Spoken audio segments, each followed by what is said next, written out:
Manny Pacquiao vs. Mario Barrios. Resulta, highlights, natapos ang laban sa majority draw, napanatili ni Barrios ang titulo. Sa kabila ng kanyang pinakamahusay na pagsisikap, hindi nakuha ng 46 anyos na sinturon ang reigning WBC welterweight champion. Ang pagtatangka ni Manny Pacquiao na ibalik ang orasan ay dumating lamang noong Sabado ng gabi nang ang laban niya kay WBC welterweight champion Mario Barrios ay nagtapos sa majority draw.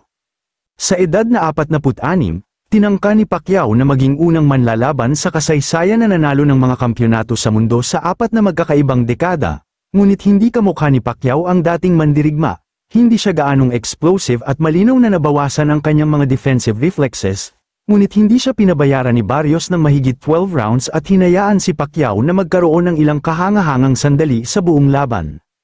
Mabisa si Barrios sa paggawa ng kanyang jab sa buong laban, ngunit hindi niya sinundan ang jab na yun sa pamamagitan ng power shots, at hindi rin siya nag-invest ng malaki sa katawan ng kanyang mas matandang kalaban, na babalik sa aksyon sa unang pagkakataon sa halos 4 na taon.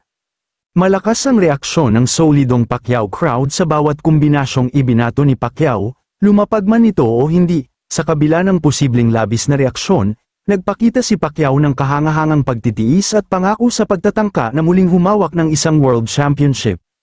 Sa huli, kinailangan ni Barrios na manalo sa huling 3 rounds sa lahat ng 3 opisyal na scorecards para mapunta sa majority draw para mapanatili ang kanyang kampyonato sa score na 115 hanggang 113, at 214 hanggang 114 na baraha. Akala ko nanalo ako sa laban, Pacquiao said after the fight. I mean, it was a close fight, sobrang higpit ng kalaban ko, it was a wonderful fight, it was good.